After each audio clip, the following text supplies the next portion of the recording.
E a gente conversa agora com a doutora Soraya Amorim, que é endocrinologista, especialista pela Sociedade Brasileira de Endocrinologia e Metabologia. Doutora Soraya, tudo bem? Tudo bem, Bruno, bom dia. Estamos na semana da tireoide e neste ano especificamente há uma preocupação especial para fazer uma conscientização e falar sobre o hipotireoidismo e a saúde da mulher. Doutora Soraya, quais são as disfunções na tireoide que podem provocar problemas na saúde da mulher? De modo geral, Bruno, hoje o hipotireoidismo é a desordem mais comum sobre a tireoide. E o nosso objetivo sobre a mulher é justamente esse, porque a mulher ela é acometida de forma mais frequente pelo hipotireoidismo. Então, essa doença ela é 10 vezes mais frequente na mulher do que no homem. E isso vai interferir em diversos aspectos na vida dessa mulher. Então, do ponto de vista geral de sintoma, ela pode apresentar fraqueza, indisposição, isso interfere na qualidade de vida, na vida produtiva, no trabalho. Ela pode apresentar sintomas como queda de cabelo, ganho de peso inexplicável, alterações intestinais. E isso também vai refletir na vida reprodutiva dessa mulher, porque ela pode, por exemplo, apresentar dificuldade para engravidar. Ela pode, se for uma paciente, por exemplo, que está em planejamento de gravidez, ela precisa checar se está tudo em ordem com a tua tireoide, porque ela pode ter risco maior de abortamento, por exemplo, e consequências durante a gestação. Quais os sinais que o corpo acaba demonstrando, doutora, de que há um problema na tireoide?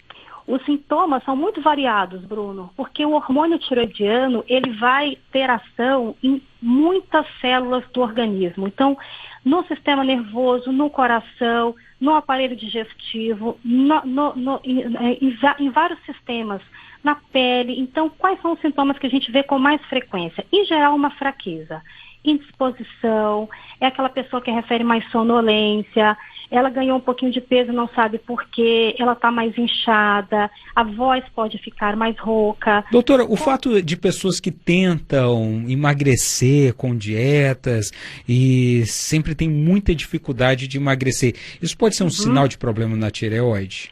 Olha, a tireoide em si, ela não pode ser responsável pela falta de perda de peso. Muitas vezes a pessoa fala, eu não emagreço por causa da tireoide.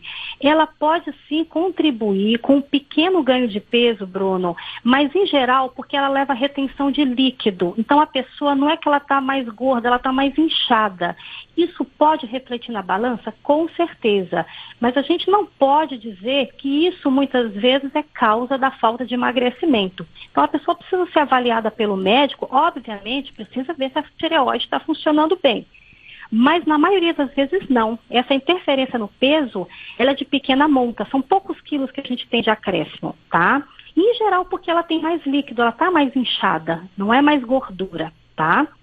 Agora, diagnosticada a doença, como é o controle e o tratamento? O diagnóstico a gente faz de forma bem simples, através do exame de sangue, onde a gente pede exames específicos no sangue, consegue ver se está tudo bem. E o tratamento também é muito simples, basta que a gente comece a reposição hormonal com o hormônio tireoidiano, adequado para cada faixa etária, adequado para cada pessoa. E o acompanhamento também é extremamente tranquilo de ser feito. Basicamente, a gente vai ajustando a dose do remédio e pedindo os exames de sangue numa periodicidade mais ou menos pré-estabelecida. Doutora, mulheres que têm síndrome do ovário policístico também têm mais tendências a ter hipotireoidismo? A síndrome de ovário policístico, ela é uma doença que, na verdade, ela é uma síndrome caracterizada por várias alterações. Elas podem apresentar alguma alteração em TSH, e sim, elas têm uma predisposição um pouco maior para ter disfunção dessa glândula, mas por conta da complexidade da síndrome que se instala, do desequilíbrio do eixo hormonal. Tem uma pergunta aqui da nossa ouvinte, já que inclusive a doutora mencionou o TSH, né? A Lúcia Lasmar quer saber qual o nível ideal de TSH. O TSH, ele é medido nesse exame de sangue, até nesse exame é possível saber se há alteração, né, doutora? Sim, o TSH, na verdade, eu costumo dizer que ele é personalizado, que depende para quem que a gente está dizendo.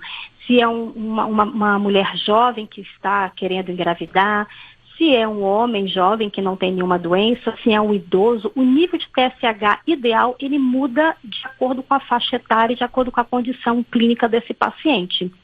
Se ela tem alguma pergunta específica, a gente pode deixar uma faixa para ela. Para mulheres acima de 60 anos.